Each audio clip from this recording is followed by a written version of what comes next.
Saudações a todos. Nesse vídeo eu vou tentar trazer uma luz ou contribuir de alguma forma com aqueles que estão iniciando na prática da Shakuhachi. Inicialmente, todos esses modelos que são apresentados aqui no vídeo são modelos que são confeccionados por mim mesmo, tá? Desde a retirada da peça, desde os cortes da embocadura, furo, todo o processo de construção é feito por mim mesmo, desde as de polímero, né, as de PVC revestidas por resina estrutural, desde as até mesmo as de bambu, as naturais, tá? E todas elas estão acusticamente ou esteticamente, tanto a nível visual quanto a nível sonoro, alinhadas com a escola de Watazumi Dosso. Isso é bom que fique bem evidente. Eu não utilizo as shakuhachis Jiharis, né? Eu geralmente utilizo as Jinashi, que são essas naturais. Tem um vídeo aí que a gente fala sobre isso. E elas estão alinhadas com a estética sonora de Watazumi Dosso. Então, algumas considerações nós vamos fazer antes de passar algumas informações técnicas. A primeira delas é que dentro da prática da Shakuhachi, do ato de soprar, todo som emitido, certo?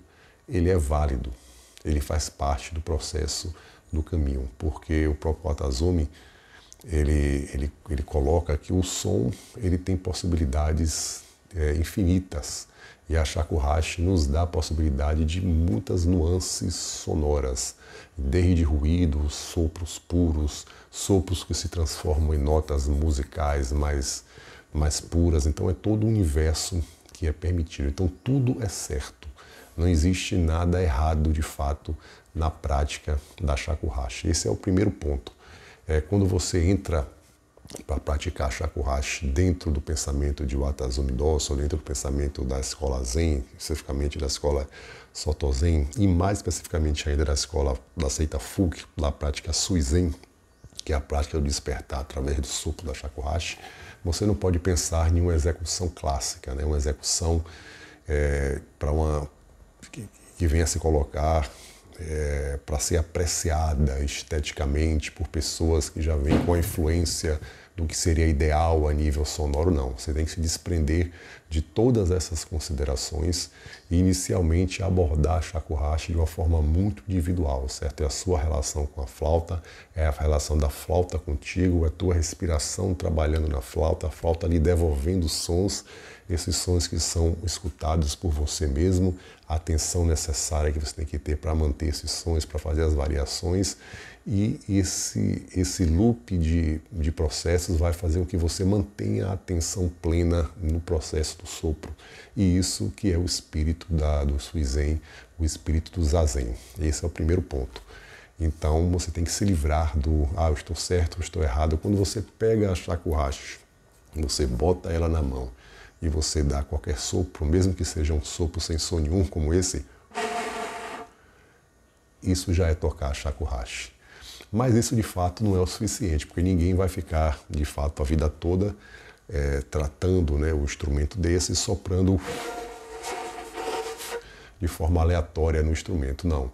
Esses sons eles são permitidos, eles são requeridos num processo de variação sonora daquilo que acontece em cada momento, em cada situação mental, composição diária, aspecto de abordagem mental que você traz naquele momento que você sopra a flauta, né? Qualquer variação de atenção, qualquer variação de humor, qualquer ato de você se dispersar do estado presente vai fazer com que o seu som mude e você perca o controle do som, certo? Então esse é o primeiro ponto. Então não existem erros na Shakuhachi, mas a Shakuhachi é um instrumento, uma flauta que tem, né, uma embocadura, correto?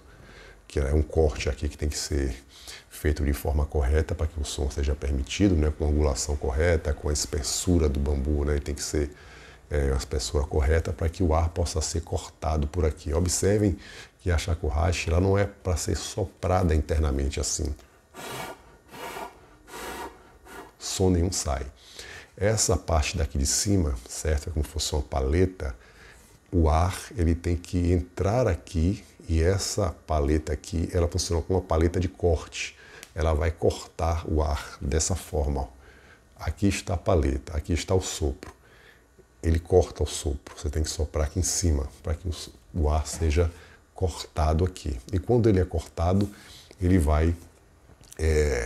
duas camadas vão acontecer aqui. Isso vai provocar uma ressonância interna aqui na peça e ela vai emitir som. E à medida que você libera tampona cada furo desse aqui, uma nota musical de fato vai acontecer. Esse é o primeiro ponto. A shakuhachi, ela deve ser tocada dessa forma. Observe aqui que aqui é o fundo, né? Existe a nota, uma nota mais aguda. Observe que ela está, né, acima dessa nota aqui, certo? Uma nota mais aguda e ela deve ser, a empunhadura normalmente é feito dessa forma. Mas observem que shakuhachis muito maiores, como essa que está aqui atrás, uma 3.4, você tem que praticamente esticar o braço todo para tocar. Essa aqui mesmo, se for uma pessoa com menos de 1,80 m, já não consegue tocar. Eu tenho 2 metros e ela está já no limite aonde minha mão pode alcançar. Então, em casos extremos como esse, às vezes o dedo mindinho é utilizado para que você possa alcançar o último furo. E o Atazumi Dosso, ele fazia muito isso. Ele pegava shakuhachis muito longas e aí fazia uma abertura de braço muito longo para trocar a última nota, para tentar o som mais grave possível. E é muito interessante essa abordagem física também que você tem que ter para tocar um instrumento com um comprimento mais extremo, correto? Eu vou pegar aqui essa shakuhachi, aqui 1.8, que é uma shakuhachi que eu já mostrei, né, de acrílica, uma acrílica, né, que eu mesmo fiz.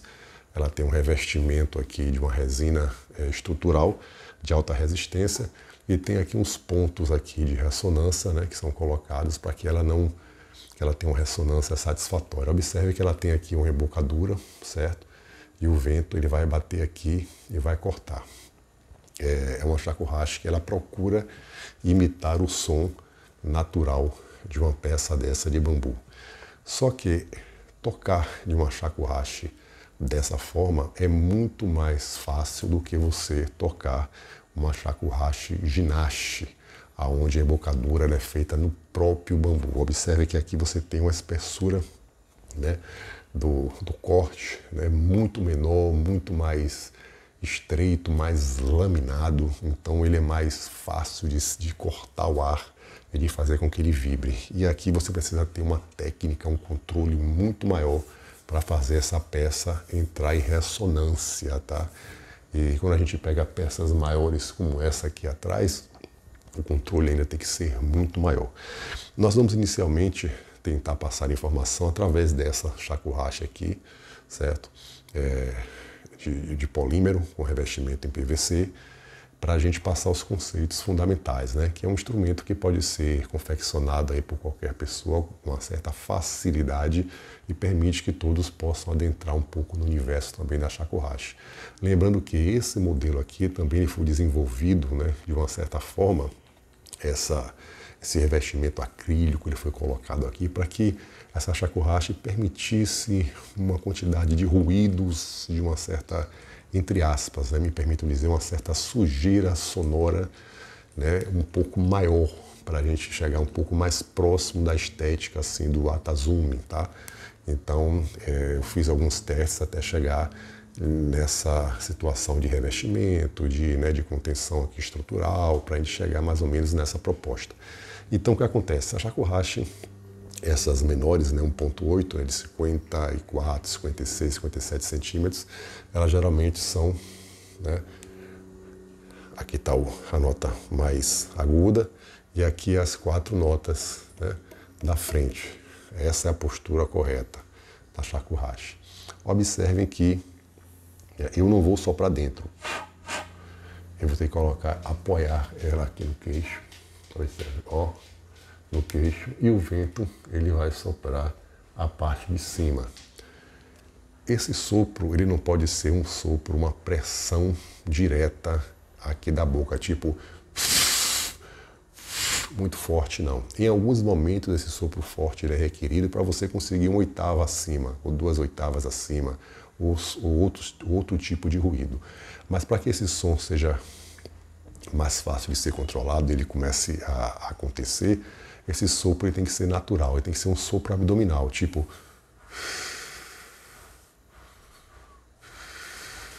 um sopro natural, né? Mais longo, que vai permitir que a nota ela seja mais controlada, mais longa e você consiga fazer algumas variações aqui.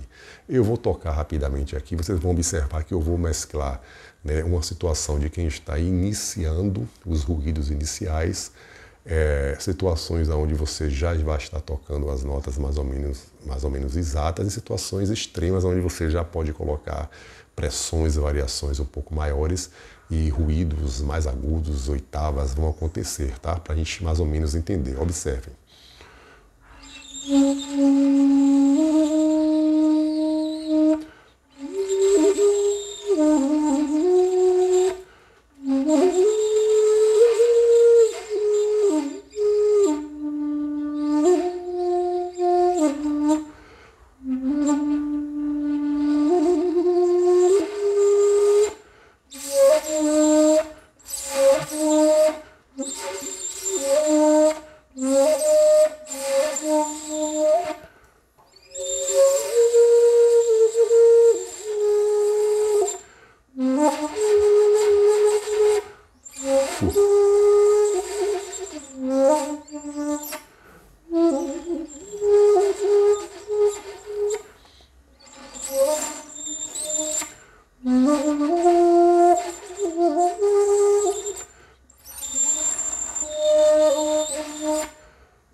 Observem que houveram sons muito agudos, sons um pouco mais graves, ruídos, muito som do vento, sons mais encorpados. Então toda essa variação ela é possível dentro da shakuhachi.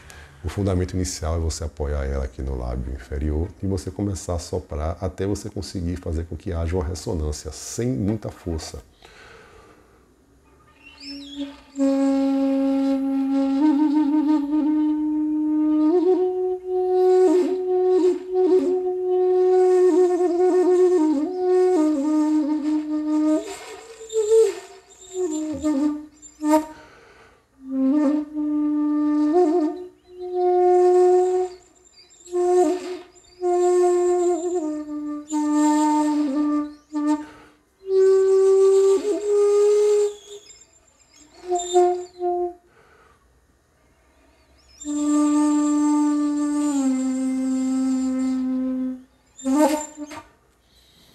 É basicamente isso. Aos poucos, você vai começar a controlar esse som aqui, né? Você vai encontrar a intensidade ideal.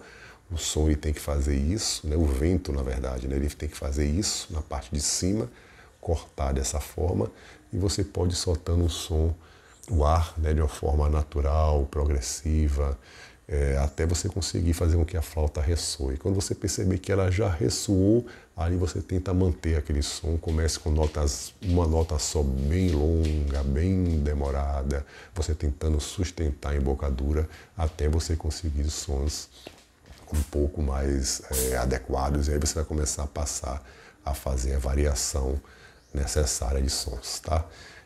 Por aqui é só, e em um próximo vídeo eu vou tentar passar para vocês o procedimento aqui dentro de uma shakuhachi mais original, onde esse som é muito mais complexo de ser emitido.